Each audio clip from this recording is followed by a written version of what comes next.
Fawarabbika. Maka waw demi Rabbika Tuhanmu ya Muhammad. Allah sendiri bersumpah. Fawarabbika la nahsyurannahum. Nahsyura hasyara. Jadi hasyrun mengumpul, menghimpun. Nahsyuru kami akan menghimpun, akan mengumpulkan.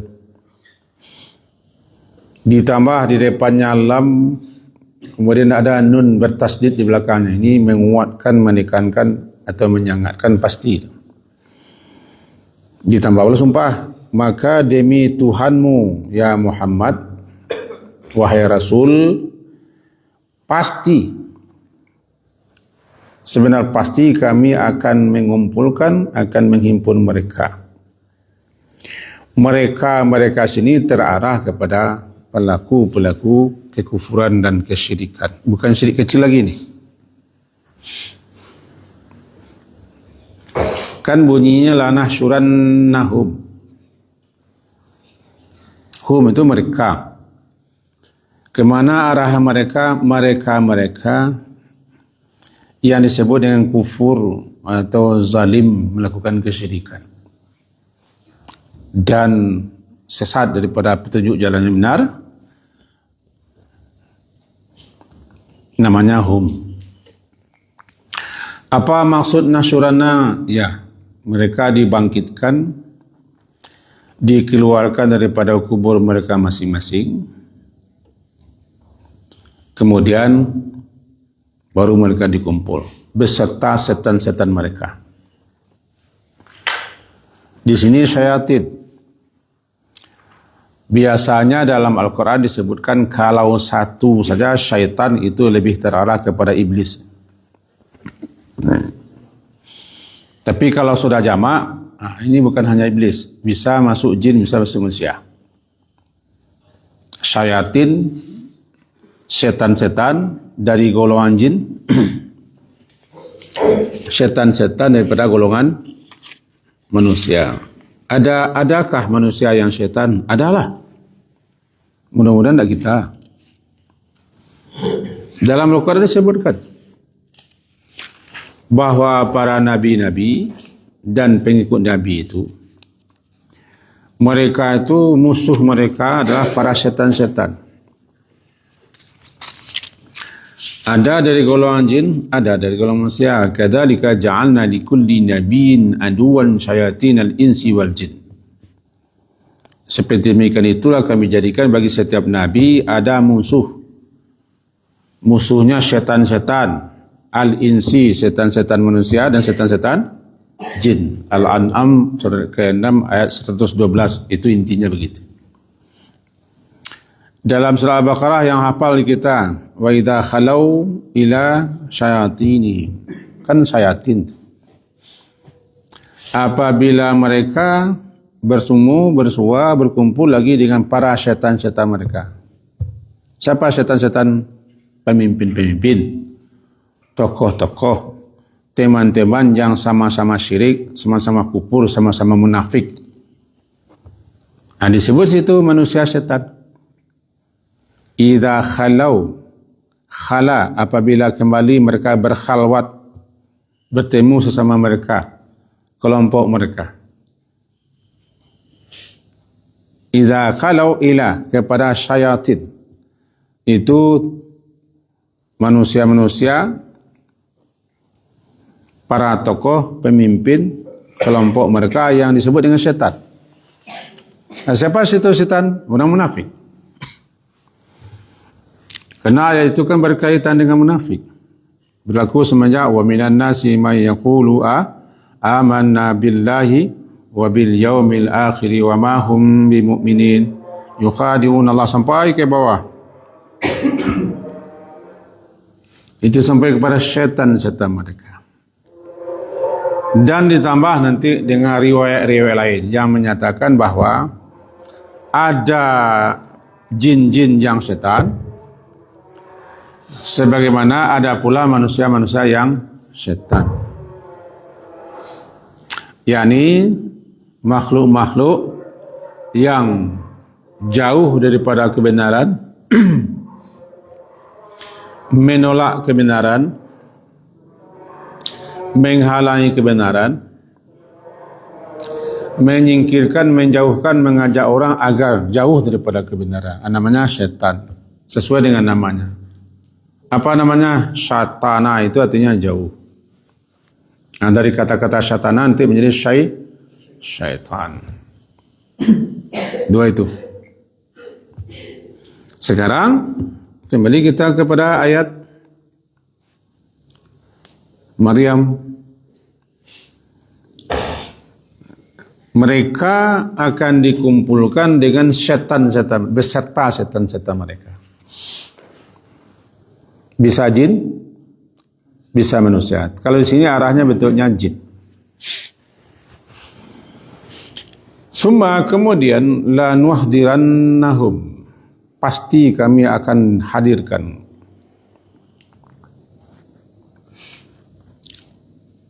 Hadara, nuhdiranna, kami akan hadirkan mereka, kami akan datangkan mereka, samalah, haula jahannam, di sekeliling neraka jahanam dalam keadaan berlutut. Prosesnya begini. Berbangkit dari kubur, setelah selesai hiruk pikuk suasana kebangkitan, karena suasana kebangkitan itu heboh juga, hiruk pikuk. Lalu kemudian terdengar suara panggilan menyuruh berkumpul. Fastami' yauma yunadil munadi min makanin qarib. Dengarkan itu pada saat di mana menyeru si penyeru. Seruan apa? Seruan untuk berkumpul. Maka masing-masing daripada manusia-manusia ini, kita termasuk jin-jin, digiring menuju tempat berkumpul. Masing-masing kita punya sa'iq, punya penggiring. Waja'at kullu nafsim ma'aha sa'iqu wa syahid.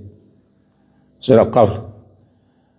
Datanglah setiap diri, bersama setiap diri itu ada sa'iq, penggiring, yang akan menggiring mereka menuju tempat berkumpul, tempat berhisab.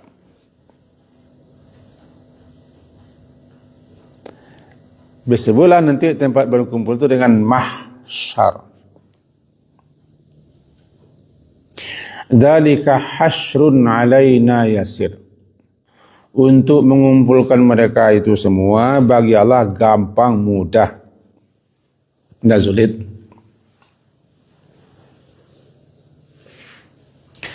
Setelah semua berkumpul,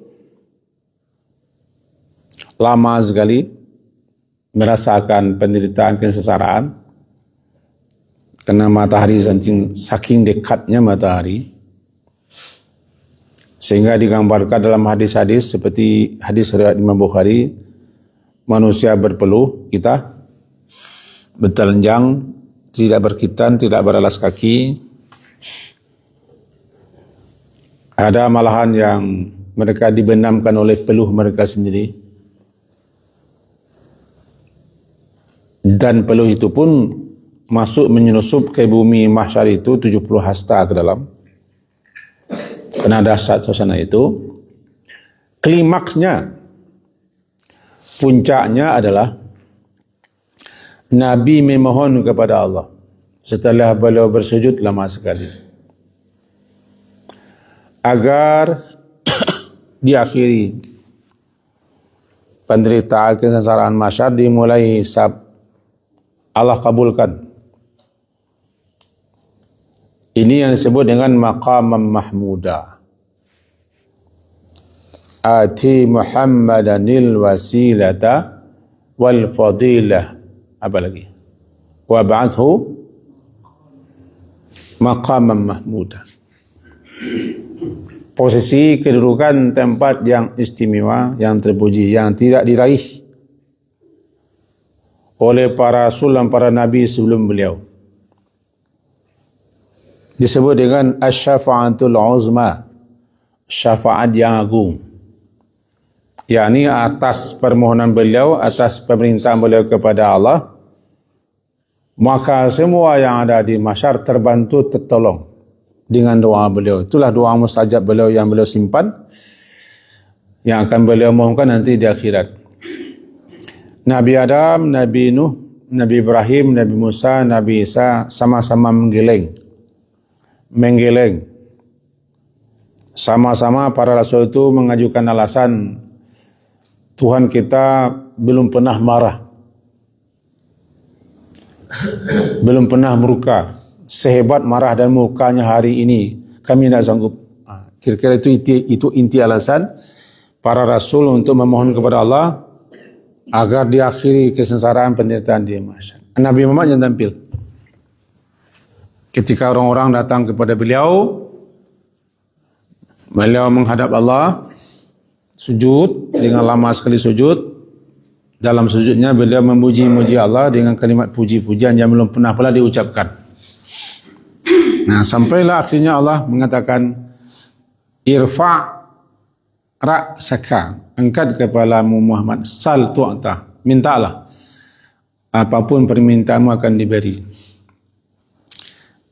Bukan berarti Allah tidak tahu. Allah Maha tahulah. Itu prosesnya begitu.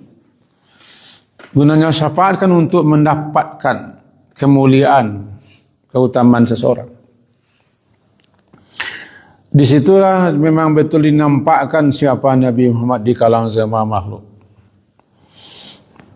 Karena semua makhluk ketika itu sama-sama mengharapkan adanya akhir daripada penderitaan di mahsyar, sehingga mereka ada yang mendatangi Nabi Adam kan, untuk minta memohon kepada Allah, mendatangi Nabi Nuh, Nabi Ibrahim, Nabi Musa, Nabi Isa. Semua menggeleng. Satu-satunya harapan kepada siapa? Nabi Muhammad. Di situ nampak beliau. Jadi syafaat itu gunanya salah satu untuk menampakkan betapa agung, betapa mulia, betapa istimewa. Makanya sebut itu dengan maqamam mahmuda. Dalam surah Al-Isra kan juga berbunyi, wa minal laili fatahajjad bihi nafilatan lak asa ayyab'asaka rabbuka maqamam mahmuda. Baru dimulai hisab atau perhitungan amal. Ayat ini menjelaskan kepada kita salah satu tahapan atau salah satu proses. Itu setelah di mahsyar itu nanti prosesnya langsung diarahkan mereka ini semua, para kafirin, para musyrikin dan orang-orang setipis perangai dengan mereka, lengkap dengan syaitan-syaitan mereka, sama-sama dikelompokkan, diberdirikan di sekitar Jahannam sebelum masuk. Karena pintunya belum dibuka. Catatannya, pintu Jahannam itu dibuka setelah penghuninya ada di tepinya. Ayatnya hafal kita itu. Wasiqal ladzina kafaru ila jahannam zumara hatta idza ja'uha futihat, hingga apabila mereka telah sampai, ya, ja'uha, sampai ke Jahannam itu, baru dibuka. Karena Jahannam itu tidak akan dibuka gerbang besarnya kecuali setelah ada calon penghuninya sudah berdiri di situ. Berbeda dengan surga. Surga belum lagi orangnya sampai, pintunya sudah dibuka. Wa futihat, itulah fungsi waw. Wasiqal ladzina taqaw rabbahum ilal jannati zumara hatta idza ja'uha wa futihat, hingga mereka telah sampai di Surga itu sementara pintunya sudah dibuka. Ini bedanya.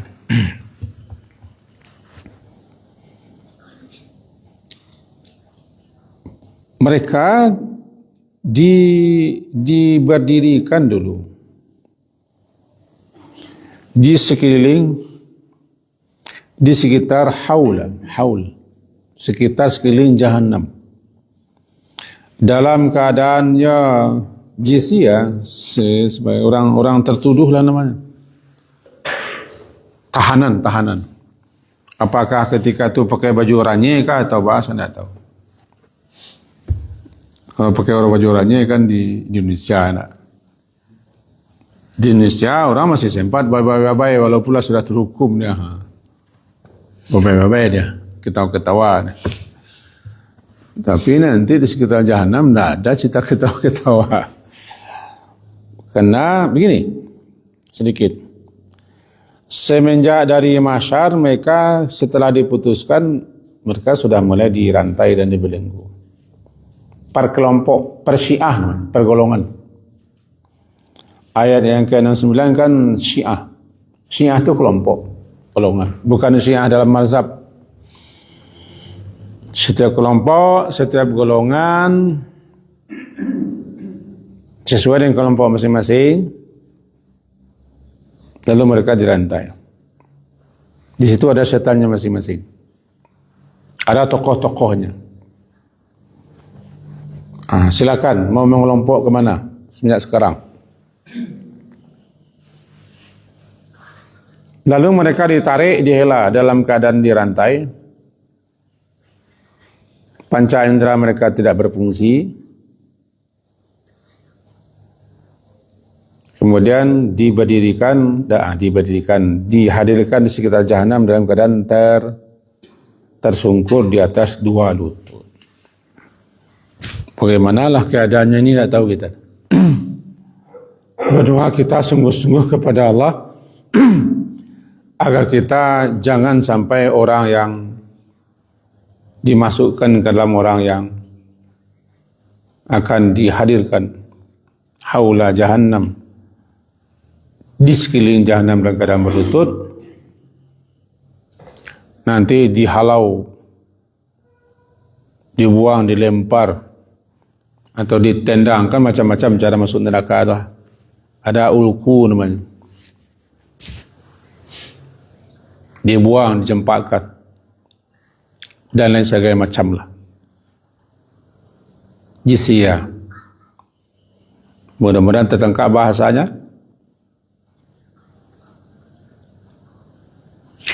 Semua kemudian ayat 9, lananzi'anna, naza'a, mencabut. Ada sekian banyak orang, entah berapa jumlahnya, kelompok besar, bisa jadi bisa jadikan ribuan atau ratusan atau jutaan atau kelompok. Diambil di tengah-tengah kelompok itu, ditarik sebagai tokohnya. Siapa di antara mereka tu yang palingnya asyadu namanya. Contohnya kau. Siapa di antara kelompok tu yang Hindu angkang no. Tahu Hindu angkang? Kolok. Asyadu itu ya paling keras durhakanya, penentangannya kepada Allah. Kelompok tu. Nanti kan ada kelompok nama kafirin, musyrikin, zalimin, fasikin, fajirin, munafikin, macam nama nanti kelompok.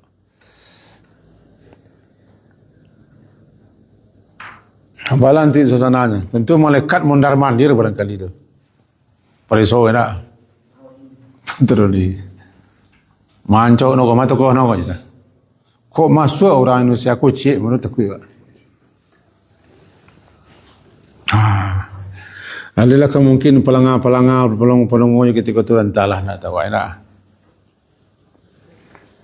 namanya lananzi'anna min kulli syi'atin,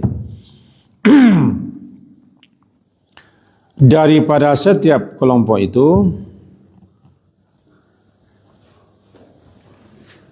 dihela, ditarik dengan sangat dahsyat.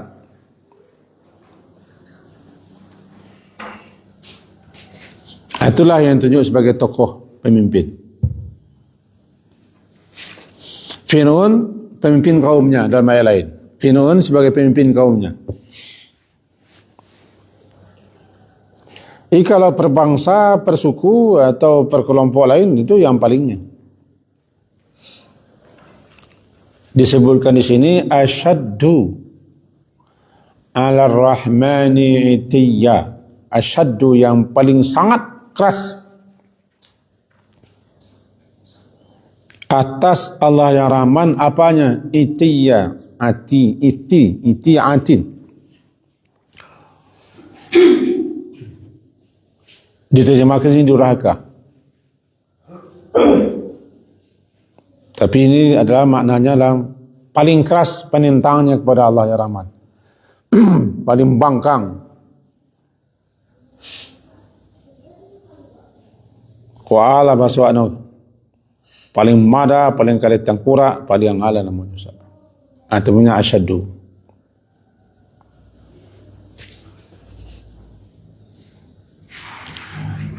Ketua pemimpin inilah nanti yang akan diletakkan di depan, lalu mereka dihalau menuju neraka. Itu pun tak langsung, ditanya oleh penjaganya.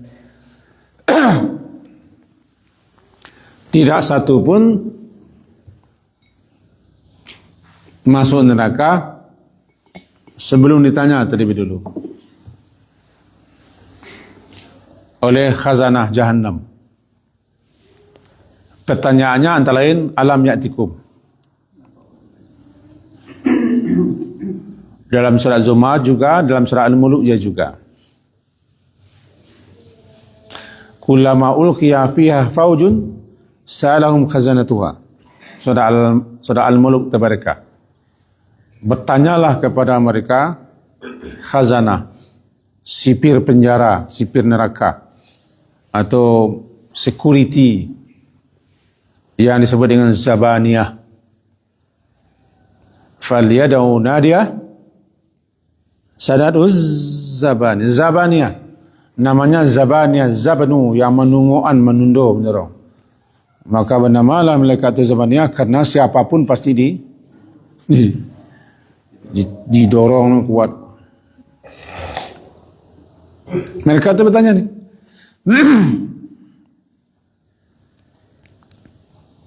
tidak datangkah kepada kalian Rasul atau Nazir dan segala macamnya? Jawapannya sama, bala. Ada kepada kami datang dulu namanya Rasul, pemberi peringatan. Ada, cuman itulah, kami dustakan, kami ingkari, kami tentang. Qad ja'ana nazir fakadzabna. Ada datang dulu, tapi kami ingkari, kami tolak. Oh, kalau begitu memang patut kalian ke sini, buang lagi. Dilempar, dicampak, didorong. Faujun fa faujun atau faujan fa faujan. Sekelompok demi sekelompok. Kelompok mana? Tapi kelompok sesuai dengan perangai mereka. Kelompok besarnya golongan kiri, Ashabus Shimal atau Masy'amah. Nanti kelompok-kelompok itu di kelompok-kelompok lagi. Diambil, ditarik di antara kelompok-kelompok itu yang palingnya. Itu menjadi tokohnya.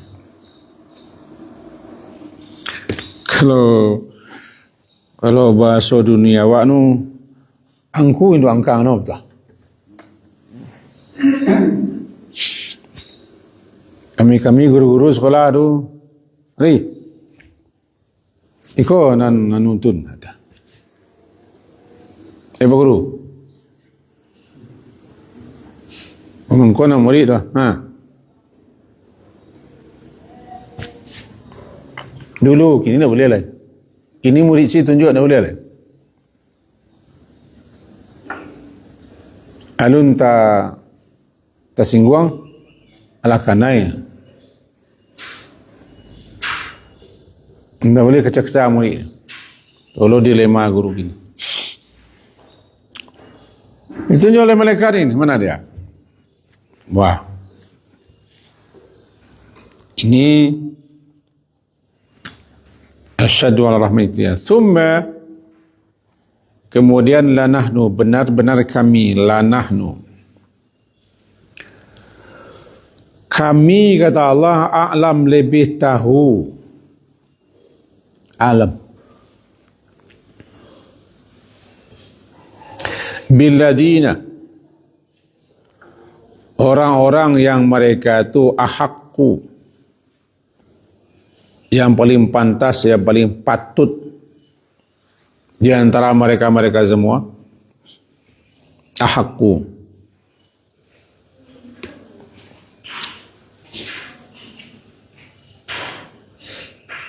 Biha silliya, lebih patut, lebih pantas untuk disilia, dimasukkan untuk dibakar di jahanam itu. Untuk itu tidak boleh satupun kita menerakakan orang sekarang, karena Allah yang paling tahu. Tahu menerakakan. Orang hidup tidak boleh dinerakakan, dia masih hidup. Jangan-jangan kita nanti yang dinerakakan. Biarlah Allah saja yang lebih tahu siapa yang patut, yang pantas untuk dimasukkan ke dalam neraka, buat dibakar, dipanggang, disiksa. Karena Allah juga yang lebih tahu siapa yang akan diselamatkannya. Patutnya dia masuk neraka, tapi Allah yang lebih tahu mengatakan tak, ini diselamatkan. Kan ada orang yang diselamatkan di neraka, patutnya masuk neraka diselamatkan lantaran amal tertentu atau lantaran rahmat Allah. Enggak jadi dia masuk neraka. Seperti orang yang pernah meyakini kalimat tauhid, itu pernah dia meyakininya dan mengucapkan la ilaha illallah syarikalah. Berat dia. Timbangan amal yang satu itu dibanding dengan 99 catatan kesalahan kan? Jadi cukuplah Allah saja yang maha tahu siapa yang patut, yang pantas, dan siapa yang kata Allah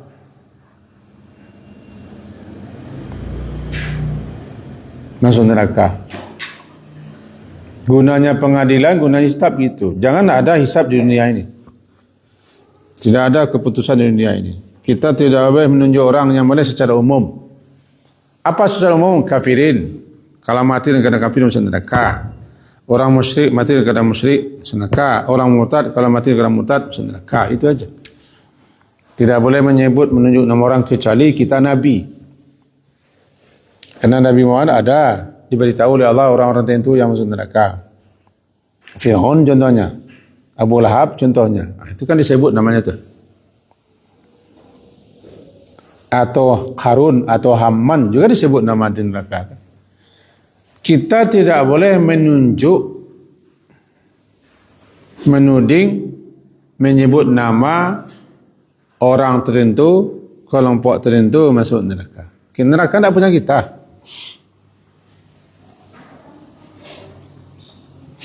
Itu hanyalah hak Allah.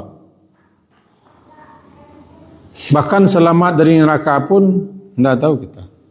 Kata Nabi, tidak satu pun yang bisa selamat dari neraka dan masuk surga dengan amalnya. Jangan bangga dengan amal.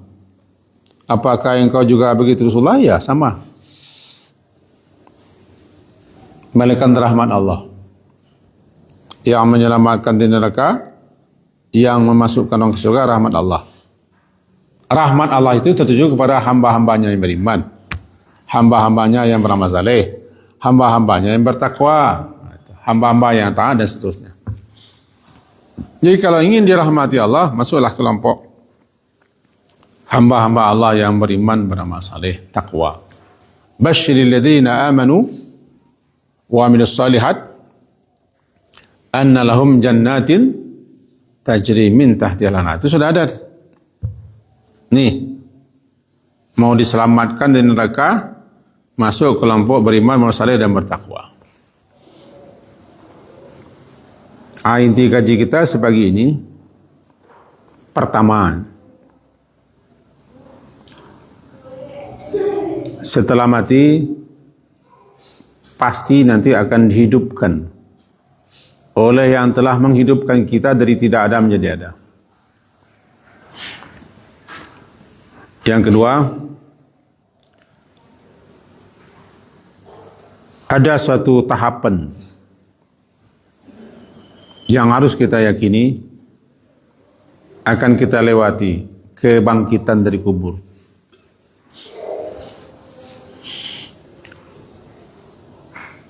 Dan tidak satu pun manusia, lebih khususnya yang pernah hidup, yang tidak akan dibangkitkan, dihidupkan kembali setelah mati.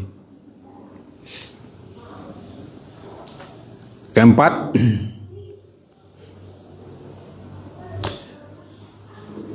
setiap orang akan digiring menuju tempat berkumpul setelah dihidupkan, dibangkitkan, dihalau, digiring. Tempat berkumpul itu disebut dengan mahsyar. Kata Ibnu Katsir, mahsyar itu ada dua, mahsyar di dunia dan mahsyar di akhirat. Mahsyar di dunia di akhir zaman, di Syria, tempat berkumpul manusia terakhir, karena dalam hadis-hadis disebutkan akan keluar api di dasar Teluk Aden yang akan menghalau manusia siang malam menuju tempat mereka berkumpul. Itu di daratan Syria. Kapan itu? Tidak tahu kapan. Tidak urusan kita kapan. Nah, nanti mahsyar di akhirat adalah tempat berkumpul setelah mati. Pasti kami akan kumpulkan mereka. Bukan hanya mereka, lengkap dengan setan-setan yang menyesatkan. Yang keenam, setelah dikumpul, menunggu menanti hisab, perhitungan amal. Dan dimulai perhitungan amal setelah sekian lama mengalami penderitaan panjang, kesengsaraan yang luar biasa, kecuali orang yang Allah lindungi. Baru nanti ada syafaat Nabi, syafaat terbesar, syafaat yang paling agung yang disebut dengan syafaatul uzma. Itu Allah mengabulkan permohonan Nabi untuk dimulai sidang pengadilan hisab amal. Yang ke-6, tidak salah, setelah diputuskan, ditetapkan, ditentukan, ada kelompok yang akan digiring langsung ke neraka. Ada kelompok yang diarahkan ke sirat.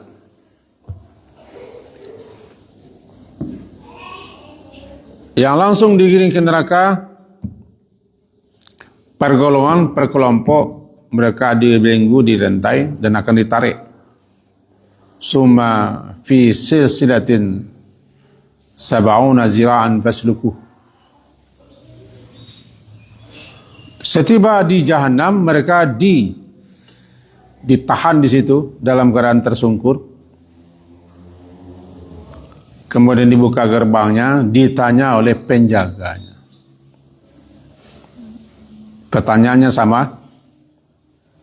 apakah kepada kalian tidak datang dulu pemberi peringatan Rasul dan Nabi serta pewaris Rasul? Jawabannya juga sama, ada. Tapi kami tidak percaya.